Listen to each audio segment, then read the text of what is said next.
ఆదరణ పొందుతున్న #1 premium range beauty products ARM pearl beauty. నమస్తే, నేను Keshav. Welcome to Suman TV.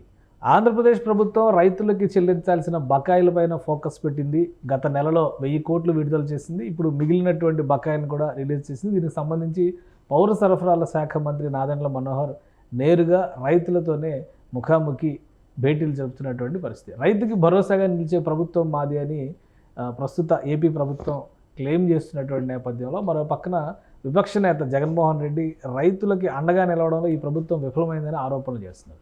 So ఆంధ్రప్రదేశ్లో రైతుకి భరోసా కల్పించడంలో కొత్త ప్రభుత్వం ఎంతవరకు సక్సెస్ అయింది? ఈ అంశంపైన విశ్లేషణ చూద్దాం. మనతో పాటు పొలిటికల్ అనలిస్ట్ చంద్ర శ్రీనివాస్ గారు. నమస్కారం. నమస్కారం. 2 విడతలుగా మొత్తం బకాయిలన్నీ కూడా పెండింగ్ క్లియరెన్స్ చేస్తున్నాం, రైతుకి ఒక రకంగా మేము అండగా నిలుస్తున్నామని నాదెండ్ల మనోహర్ అన్నారు. ఏంటి అసలు ఈ 1000 కోట్ల రూపాయలు తర్వాత ఈరోజు రిలీజ్ చేసినవి దాదాపు 55 లక్షల మంది రైతులకు ప్రయోజనం చేకూరుతుందని చెప్పని అంటున్నారు. ఈ డేటా సారాంశం ఏంటి? డెఫినెట్గా అండి, గత ప్రభుత్వం చెల్లించాల్సిన బకాయిలు వీళ్ళు చెల్లిస్తున్నారు. లాస్ట్ మంత్లో మీరు అన్నట్టు 1000 కోట్లు ఆల్రెడీ చెల్లించారు. ఈరోజు మిగిలిన 674.47 కోట్లు ఈరోజు ఇప్పుడు ప్రస్తుతం లైవ్లో ఉంది. ఏలూరులో చెల్లిస్తున్నారు. ఏలూరులో సిఆర్ రెడ్డి కళాశాలలో. ఇది ధాన్యం తాలూకా బకాయిలు.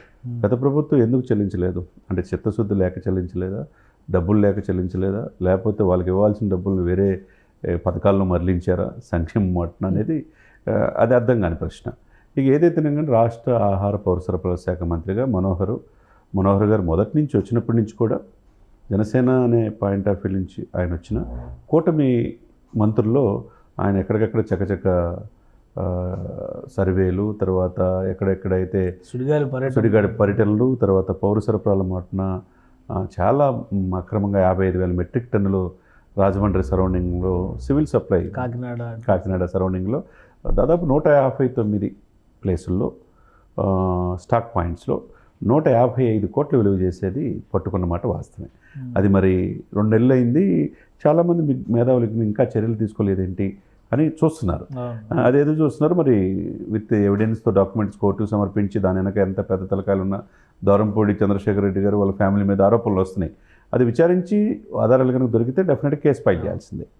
ఇకపోతే మీరు ఈరోజు చెప్పిన పాయింట్ ఆఫ్ వ్యూలో రైతులు బాగుంటేనే ఆ రాష్ట్రం బాగుంటుంది, సుభిక్షంగా ఉంటుంది. వాళ్ళు పండిన పంటలో వాళ్ళకు కావాల్సిన ధాన్యాలు కొనుగోలు చేసినప్పుడు సకాలంలో చెల్లించాల్సిన అవసరం ఉన్నది. మరి 1674.47 కోట్లు గత ప్రభుత్వం సకాలంలో ఎందుకు చెల్లించలేకపోయింది? వాళ్ళు అప్పు తీసుకొచ్చి మరి పండించినప్పుడు 6 కాలం వెయిట్ చేస్తారు కదా. ఇకపోతే వీళ్ళు వచ్చి రావడంతోనే రైతుల ప్రభుత్వంగా కూటమి 6 సంక్షేమం 6 గ్యారెంటీలు కావచ్చు, ఏదైతే బేసిక్ నీడ్ ఏదైతే కావాలో ఉద్యోగ భరోసా ఇచ్చారు. అదేవిధంగా మెగా జాబ్ క్యాలెండర్ రిలీజ్ చేస్తున్నారు. మనం డిఎస్సి చూసాం. ఆ తర్వాత అన్న క్యాంటీన్లు చూసాం. తర్వాత మనం చూస్తే ఏదైతే స్కిల్ సెన్సెస్ ఒకటి, ల్యాండ్ టైటిలింగ్ రద్దు చేయటం, ఇవన్నీ కూడా మంచి పరిణామాలే. పెన్షన్ పెంచడం, దాంట్లో భాగంగా 1 by 1 స్టెప్ తీసుకునే క్రమం మనం చూస్తుంటే కేశవ్ గారు ఒక సిస్టమేటిక్గా ఎవరు బేసిక్ నీడు అవసరమో అది పర్ఫెక్ట్గా చేస్తున్నట్టే కనపడుతుంది. ఆ కన్సల్ట్ శాఖలకు ప్రాధాన్యత ఇస్తా ఆ శాఖ మంత్రులు కూడా క్షేత్రస్థాయిలో పర్యటన చేయటం. గతంలో 5 సంవత్సరాల్లో ఏ శాఖలు ఏ మంత్రి చేస్తున్నారో కూడా తెలియని పరిస్థితిలో ఉండేది. ఇప్పుడు ఈ శాఖలు చూస్తుంటే ఇన్ని శాఖలు ఉన్నాయా, ఇన్ని పనులు చేయవచ్చా మంత్రులు అనేది ముందుగా ముఖ్యంగా పవన్ కళ్యాణ్ గారు చూస్తే మనం తెలుసుకోవచ్చు. ఎందుకంటే గ్రామీణాభివృద్ధి శాఖలో ఇంత ఉంటుందా, ఇంటికి ప్రతి ఇంటికి కుళాయి అని చెప్పారు. ఇకపోతే పంచాయతీరాజులు ఇన్ని ఉంటాయా, ఒకప్పుడు 100 రూపాయలు 500 రూపాయలు ఇచ్చే ఇప్పుడు 10,000 రూపాయలు, మేజర్ గ్రామ పంచాయతీకి 25,000 రూపాయలు ఇస్తున్నారు. 100 రూపాయలు అంటే స్వాతంత్రం అంటే వాళ్ళకి దేశంలో ఆగస్టు 15 జనవరి 26 కాదు కేశవ్ గారు. మనం స్వాతంత్ర సమరయోధులు ఎంతోమంది త్యాగదనులు 23 సంవత్సరాలు ఉరికంబాన్ని ముద్దాడిన భగత్ సింగ్ వారసులు అని చెప్పుకుంటాం మనం. ఆయన దేశం కోసం ఆయన ఎందుకు చనిపోవాలా? సరిహద్దులో దేశం కోసం చనిపోతున్న అనేక మంది వీరులు ఉన్నారు. అనేక మంది అమరవీరుల యొక్క ఇది వల్ల మనం త్యాగాల వల్ల ఇప్పుడు హ్యాపీగా ఉంటున్నాం. మరి అటువంటి ఆగస్టు 15 జనవరి 26 కాకుండా దాన్ని ఎంత హుందాగా చేసుకోవాలా పంచాయతీల్లో, అది కొత్త వరవడికి అంటే ఇట్లా చేయొచ్చు అనేది కూడా చూపిస్తున్నాడు. కానీ ఒకటి అంటే ఇప్పుడు ఇన్ని చేస్తున్నా రైతుకు భరోసా ఇచ్చేటువంటి ప్రభుత్వం అని చెప్తున్నా జగన్మోహన్ రెడ్డి గారు ఒక సుదీర్ఘమైనటువంటి ట్వీట్ చేశారు. చాలా క్లియర్గా ఆయన చేస్తున్నటువంటి విమర్శ ఏంటంటే రైతుకి సంబంధించి పంట బీమా పథకాన్ని ఈ ప్రభుత్వం ఉద్దేశపూరితంగా నిర్వీర్యం చేస్తుంది. దీనివల్ల ఎక్కువ నష్టం జరుగుతుంది. ఈ పాటికే మీరు చెల్లింపులు చేయాలి, ఎందుకు చేయలేదు? 7,800 కోట్లు గతంలో ప్రతి సంవత్సరం మా ప్రభుత్వం చేసింది మీ ప్రభుత్వం చేయడం లేదు అని చెప్పని ఒక బలమైన విమర్శ చేశారు. సో ఎలా చూడాలి దీన్ని? అంటే 7,700 కోట్లు వాళ్ళు చెల్లించారని అనుకుంటే మరి 8 లక్షల కోట్ల అప్పు ఎందుకు ఉంది? 55 బీసీ శాఖలు అన్నికి పదవులు ఇచ్చామన్నారు, అన్ని చేస్తున్నారన్నారు. మరి ఒక శాఖ అమ్మఒడి నుంచి డైవర్ట్ చేయడానికి వేరే దాంట్లో ఎస్సీ ఎస్టీ సప్లాన్లో ఎందుకు నిధులు మరల్చారు? అంటే సంక్షేమం మార్చిన వాళ్ళు ఏం చేశారంటే అండి, అభివృద్ధిని మార్చారు. పథకాలు పేర్లు మార్చుకుని అన్ని ముఖ్యమంత్రి గారి పేర్లు పెట్టుకున్నారు. నేను ఏది చేసినా కరెక్ట్ అనే భావంతో వాళ్ళు చేశారు. అంటే ఒక శాఖ నుంచి ఒక శాఖ డైవర్ట్ చేసుకున్నా మనం అడిగేవాళ్ళు లేరనే ఉద్దేశంతో. ఇప్పుడు రైతులకి చిత్తశుద్ధి లేకపోతే 1674.47 కోట్ల రూపాయలు ఎందుకు మీరు చెల్లించలేకపోయారు? చివరిలో కోట్ల కంటే చాలా తక్కువే కదా. వాళ్ళు 6 దాని మీద ఆధారపడి ఉంటారు కదండి, ఆ రైతు ధాన్యం. మరి ఎందుకు ఈ ప్రభుత్వం దాని మీద దృష్టి పెట్టి ఎమ్మటే డబ్బులు ఉన్నా లేకపోయినా ఫస్ట్ తారీఖే పెన్షన్ ఇస్తున్నారు కదా, ఫస్ట్ తారీఖే జీతాలు వస్తున్నాయి కదా. ఇప్పుడు రైతులకు కూడా వాళ్ళకు హ్యాపీగా ఆనందంతో ఉండాలంటే 1000 కోట్లు కేటాయించారు కదా లాస్ట్ మంత్లో. ఇప్పుడు ఏలూరులో ఇప్పుడు మంత్రులు పిలుస్తున్నారు, సాక్షాత్తు తాడేపల్లి నాని గారు కావచ్చు, లేకపోతే ధర్మరాజు గారు కావచ్చు, దెందులూరు ఎమ్మెల్యే ప్రభాకర్ గారు కావచ్చు, అందరూ వచ్చారు. కామినేని పార్టీలకు అతీతంగా 3 పార్టీలు కూటమి కాబట్టి రైతుల్ని మన్ననలను పొందాలి, రైతులకు అన్యాయం జరగకూడదనే భావనతో ఉండబట్టే ఈ కూటమిలో డబ్బులు ఉన్నా లేకపోయినా. చేస్తున్న విమర్శల్లో ఎంతవరకు అసలు పసు ఉంది? మీరు పథకాలన్నీ నిర్వీర్యం చేశారు, ఒక్క పథకానికి డబ్బులు కట్టలేదు. ఇప్పుడు పంట బీమాను కూడా నిర్వీర్యం చేస్తారు. మీరు డబ్బులు కడితే అటు కేంద్ర ప్రభుత్వం మ్యాచింగ్ గ్రాంట్ రూపంలో మిగతా అమౌంట్ కేంద్ర ప్రభుత్వం కట్టుద్ది. రేపు వరదలు వస్తున్నాయి, వర్షాలు పడుతున్నాయి, పంట నష్టాలు జరిగితే ఎవరు బాధ్యత తీసుకుంటారని క్వశ్చన్ రేజ్ చేస్తున్నారు. ఇది తొందరపడి చేస్తున్నటువంటి విమర్శగా చూడాలా, నిజంగానే ప్రయారిటీల విషయంలో లోపం ఏమైనా ఉందా? ఇప్పుడు 2 నెలలు కూడా ఇప్పుడే పూర్తయింది అనుకున్నాను. అంతే కదా, 2 నెలలకి ఇప్పుడు 5 సంవత్సరాల్లో మిమ్మల్ని ఎవరు అడిగితే ఎవరైనా మాట్లాడితే జైల్లో కేసులు పెట్టించడం, వ్యక్తిగత హననం చేయటం, ఇవన్నీ చేస్తూ ఉన్నారు కదా 5 సంవత్సరాల్లో. మరి 5 సంవత్సరాల్లో ఎప్పుడు కూడా ఇంత సుదీర్ఘంగా ట్వీట్లు చేయటం కానీ జగన్మోహన్ రెడ్డి గారు ఎప్పుడు చేయాల. రైతుల మీద ఇంత ప్రేమ ఉంటే మరి ఎవరికి అపాయింట్మెంట్లు కూడా లేవు. ఎవరు కలవాలన్నా సకల శాఖ మంత్రితో కలవాల్సిన పరిస్థితి ఉంటే ఉద్యోగులు కలిసేది లేదు, మంత్రులు కలిసి లేదు, ఎమ్మెల్యేలు కలిసేది లేదు. అందుకనే కదా వాళ్ళే కేతనారెడ్డి లాంటి వాళ్ళు వీళ్ళందరూ కూడా విమర్శించి ఇప్పుడు చెప్తా ఉన్నదే మాకే లేదు అపాయింట్మెంట్ అన్నారు.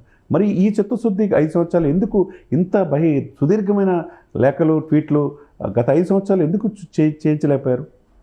ఇప్పుడు వీళ్ళు చేస్తుంది మనం కూటమి ప్రభుత్వం ఒక order of priority decide system, ఒక సిస్టమ్ ప్రకారం వెళ్తుంది. కేశవ్ గారు, ఏది ఇంపార్టెంట్ ప్రయారిటీ లిస్ట్ పైప్ లైన్లో పెట్టుకోవాల్సింది. ముందు యువతని ఇచ్చేస్తే ఆ యువత ఫ్యామిలీలు బాగుంటాయి. తర్వాత పెన్షన్లు దాని మీద ఆధారపడి జీవనోపాధి ఉండే వయోవృద్ధులను చేతనందించాలా. లేకపోతే నెక్స్ట్ స్టెప్ స్కిల్ సెన్సెస్ వాళ్ళకి ఇచ్చేయాలా. తర్వాత ఉద్యోగులకి 1వ తరగతి జీతాలు ఇవ్వాలి. ఇప్పుడు రైతులు వంతు వచ్చింది, 1000 కోట్లు ఇచ్చారు, హ్యాపీగా ఉన్నారు. ఇప్పుడు మిగతా రిమైనింగ్ మీరు చెప్పినట్టుగా మిగతా 674.47 కోట్లు ఇప్పుడు మార్నింగ్ సెషన్ ఏమో ఏలూరులో జరుగుతుంది సిఆర్రెడ్డి కళాశాలలో, ఈవినింగ్ అమలాపురంలో జరగబోతుంది 4 గంటలకి. ఒక సిస్టమేటిక్ ఇస్తున్నారు కదా, ఈ బకాయిలన్నీ క్లియర్ అయిపోతాయి. ఈ బకాయిలతో దీంతో ధాన్యం కొనుగోలు విషయంలో మొత్తం కంప్లీట్గా ఈ కూటమి, గత ప్రభుత్వం చెల్లించాల్సింది ఈ కూటమి చెల్లిస్తుంది. మనం అప్రిషియేట్ చేయాలి, స్వాగతం పలకాలి. దశల వారీగా ఒక ప్రణాళికను ఏర్పాటు చేసుకుని ప్రయారిటీ లిస్ట్ ప్రకారం సిస్టమేటిక్గా వెళ్తున్నందుకు మనం ఈ కూటమిని అభినందించాలి. కానీ మ్యాచింగ్ గ్రాంట్ల విషయంలో కేంద్ర ప్రభుత్వం సహకరించాలంటే ముందు మీరు కడితేనే సహకరించాలంటే ఒక అండర్స్టాండింగ్ ఉండే అవకాశం ఉందా ఈ ప్రభుత్వం కట్టిన? ఎందుకంటే 2 చోట్ల కూడా ఎన్డీఏ ప్రభుత్వం ఉంది కాబట్టి పరస్పర సహకారం ఉంటుందా? మ్యాచింగ్ గ్రాంట్ 30-40% ఉంటే అవసరమైతే 20% తగ్గిమని చెప్పి అడుగుదామని చెప్పి పవన్ కళ్యాణ్ గారు చెప్తున్నారు. ఎందుకంటే కేంద్రంతో సానుకూల దృక్పథం సానుకూలంగా ఉంది కాబట్టి. ఇప్పుడు Jal Jeevan Mission pulse census మొదలుపెట్టారు. అంటే సిస్టమేటిక్ ఒక స్టెప్ బై స్టెప్ వెళ్తున్నారు. కేంద్రం కూడా వీళ్ళని బట్టి మ్యాచింగ్ గ్రాంట్ తగ్గించుకునే పరిస్థితులు ఉన్నారు. మనం చూసాం పోలవరం కూడా నిధులు ఎప్పుడు లేని విధంగా ఇచ్చారు. 15,000 కోట్లు అమరావతికి ఇచ్చారు. అంత అవసరం కావాలంటే ఏదైనా ఇవ్వడానికి మేము రెడీగా ఉన్నామని ఇన్ని చెప్పిన జగన్మోహన్ రెడ్డి గారు లాస్ట్ టైం జల్ జీవన్ మిషన్కి సంబంధించి కేంద్ర ప్రభుత్వం ఇన్వెస్ట్మెంట్ మేమే పెడతామంటే కూడా 5,000 కోట్ల రూపాయలు కూడా ఖర్చు చేయలేదు. ఇది దేశంలో ఏ రాష్ట్రంతో పోల్చి చూసినా కానీ అతి తక్కువ అని చెప్పని పవన్ కళ్యాణ్ గారు మన స్టేట్మెంట్ ఇచ్చారు. అంటే జల్ జీవన్ మిషన్ అనేది రాష్ట్రానికి అవసరం లేదా? ఎందుకు అవసరం లేదు సార్, ఎందుకు అవసరం లేదు? మరి ఇప్పుడు ఈ కూటమి ప్రతి ఇంటికి కుళాయిలు అంటుంది, మంచినీరు అంటుంది. మరి గత ప్రభుత్వంలో ఎందుకు మీరు చేయలేకపోయారు? ఇంత గోదావరి ఉంది, కృష్ణానది ఉంది, చుట్టుపక్కల అన్నీ ఉన్నాయి, సస్యశ్యామలంగా సముద్ర తీర ప్రాంతం ఉంది. మరి ఎందుకు జలజీవన మిషన్ కేంద్రంతో సఖ్యతగా ఉండి 22 మంది ఎంపీలు ఉండి రాజ్యసభలో 30 మంది దాకా ఉండి మీరు ఎందుకు మరి అది పూర్తి చేయలేకపోయారు? అదే ఇక్కడ ఏంటంటే అదే డౌట్ ఏంటంటే ఇక్కడ చిత్తశుద్ధి అనేది మనకు కావాలి, కమిట్మెంట్ కావాలి, డెడికేషన్ కావాలి, డిటర్మినేషన్ కావాలి. అంకిత భావంతో ఉంటే మిమ్మల్ని ప్రజలు స్వీకరిస్తారు. అంకిత భావం లేనప్పుడు, ప్రజలకు దూరం అయినప్పుడు ఇప్పుడు ప్రధాన ప్రతిపక్ష హోదా లేకుండా ఇప్పుడు 11 సీట్లుగా పరిమితమైనప్పుడు ఇప్పుడు సఫిషియెంట్ టైం ఉంది వాళ్ళకి. ఉంది కాబట్టి సుదీర్ఘంగా జగన్మోహన్ రెడ్డి గారు లెటర్లు రాయడం తప్పులేదు. అది పోరాడాలి. క్షేత్రస్థాయిలో ప్రజల దగ్గరికి వెళ్ళి పోరాడితే ఇప్పుడు ప్రభుత్వ వ్యతిరేకత ఏమైనా ప్రజల్లో ఉందా కేశవ్ గారు మనం చూడాలి. దాన్ని బట్టి మనం బేరీ చేసుకోవాలి. లేదు కదా, హ్యాపీగా ఉంటున్నారు ప్రస్తుతం. 2 మాసాలు కూడా ఇప్పుడే పూర్తయింది. 2 నెలలే కంప్లీట్ అయింది. 2 నెలలే కంప్లీట్. రైట్, థ్యాంక్ యూ చంద్ర శ్రీనివాస్ గారు. ఇది ప్రాధాన్యాల విషయంలో ఒక క్రమ పద్ధతిని కూటమి ప్రభుత్వం అనుసరిస్తుంది. దాని ప్రకారమే తను అనుకున్నటువంటి పథకాలని ముందుగా అమలు చేసుకునేటువంటి ప్రయత్నం చేయడం, పెండింగ్ క్లియరెన్స్ విషయంలో కూడా ఒక ప్రణాళికాబద్ధమైనటువంటి జాగ్రత్తతో ముందుకు వెళ్తుంది. కేంద్ర ప్రభుత్వంతో సఖ్యతతో ఉన్నటువంటి నేపథ్యంలో జల్ జీవన్ మిషన్ లాంటివి రైతాంగానికి సంబంధించినటువంటి సమస్యల పరిష్కారం అనేది ప్రాథమిక ఎజెండాగా కూటమి ప్రభుత్వం పెట్టుకుంది. కాబట్టి విమర్శలు కేవలం రాజకీయ విమర్శలుగానే కనిపిస్తున్నాయి అనేటువంటి మాట చంద్ర శ్రీనివాస్ గారు చెప్తున్నారు. ఇది special discussion. Keep watching. Suman టీవీలో మీ పర్సనల్ అండ్ బిజినెస్ ప్రమోషన్స్ కోసం కింది నెంబర్కి కాంటాక్ట్ చేయండి.